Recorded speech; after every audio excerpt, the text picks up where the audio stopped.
tivessem destruído tudo. Se ele descobrir, disse Vicente, a voz baixa, controlada, mas cheia de medo. Se ele descobrir, me mata, Teresa. E mata você também. Então ele não vai descobrir, respondeu Teresa firme e decidida. Nunca!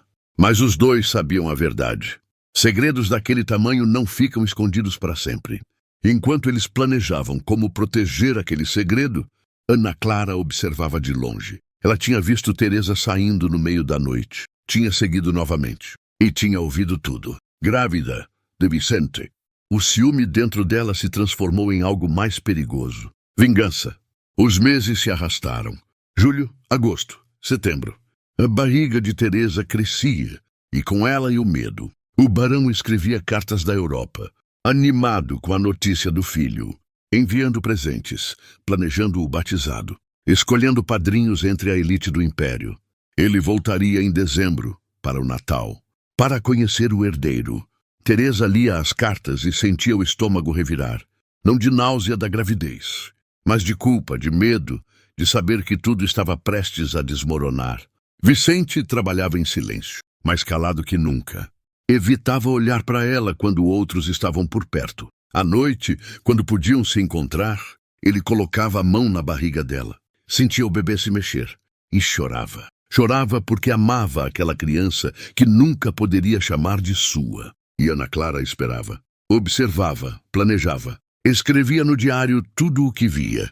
Cada encontro, cada olhar trocado, ela tinha decidido. Na noite de Natal, quando o barão voltasse, quando todos os convidados estivessem reunidos, ela contaria tudo e destruiria tudo. 24 de dezembro de 1858. A Casa Grande estava transformada. Era o Natal mais grandioso que a Fazenda Santa Cruz já tinha visto. Fazendeiros de toda a região chegavam.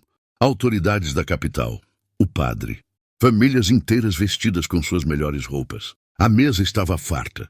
Peru assado, frutas cristalizadas, doces de coco, vinho do Porto trazido diretamente de Lisboa. Pão de ló, rabanadas perfumadas com canela.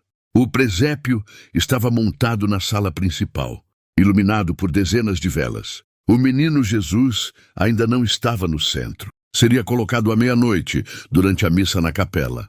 Tudo estava perfeito. Mas no segundo andar, Teresa segurava o ventre. As contrações tinham começado. Ela estava sozinha no quarto, vestida com um traje de seda verde escuro, preparado especialmente para a ceia. Mas não conseguia descer. O bebê estava vindo, exatamente na pior noite possível. Eu sei de tudo, disse Ana Clara entrando no quarto e fechando a porta atrás de si. Teresa virou-se assustada. Ana Clara estava parada na porta, olhos vermelhos, mandíbula travada.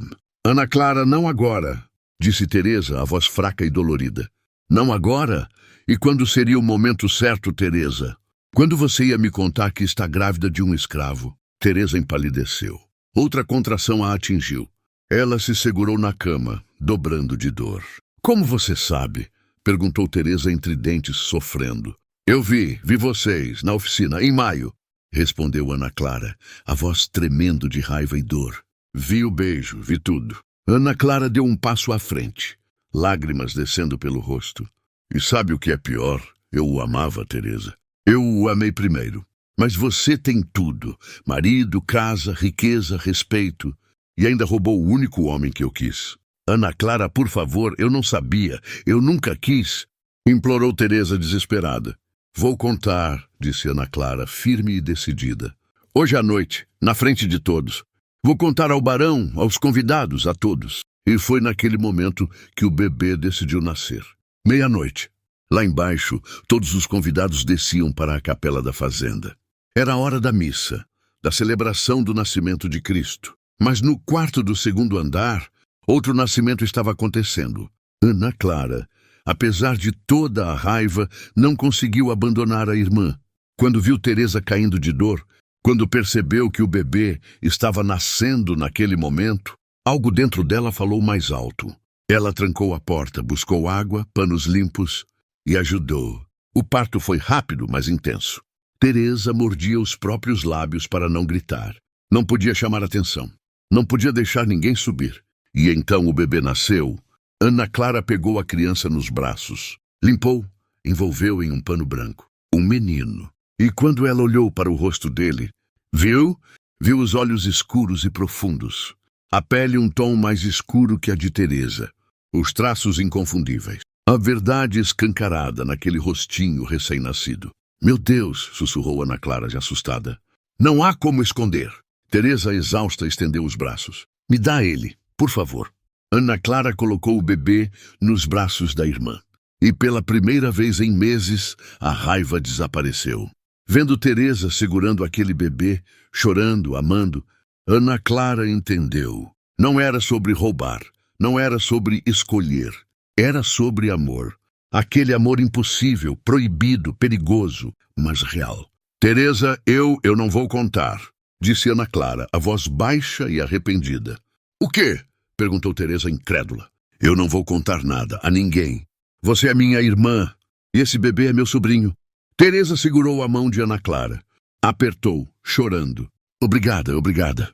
Mas era tarde demais, porque lá embaixo, na capela, o barão tinha percebido a ausência da esposa e estava subindo. O que vai acontecer agora vai mudar tudo. Se você está prendendo a respiração agora, se inscreva no canal, porque essa história está longe de terminar.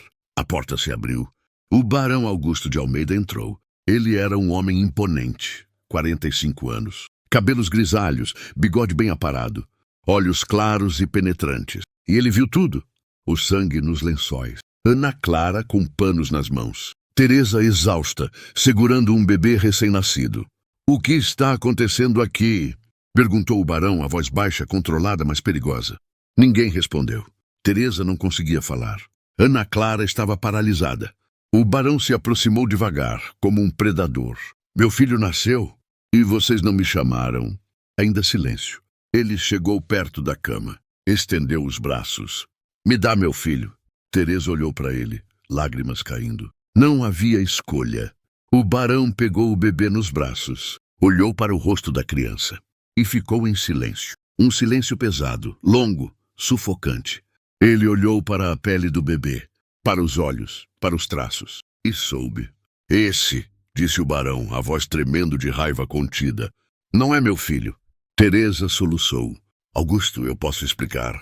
De quem é essa criança? Gritou o barão. Teresa não conseguiu responder, mas não precisou, porque o barão olhou novamente para o bebê e entendeu.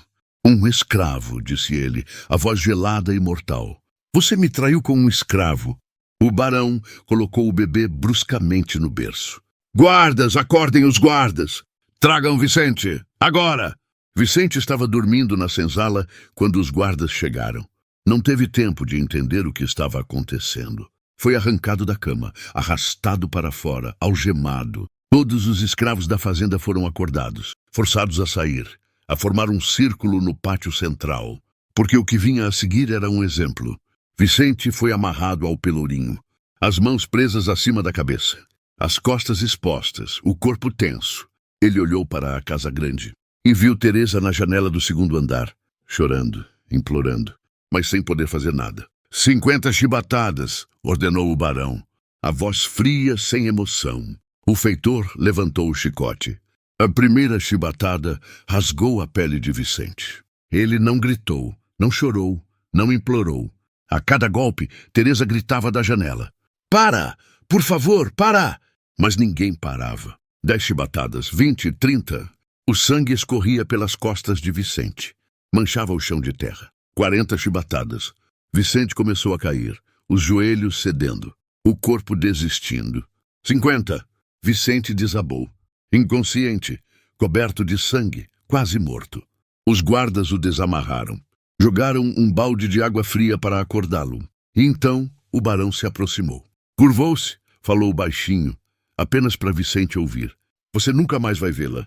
Nunca mais vai ver essa criança.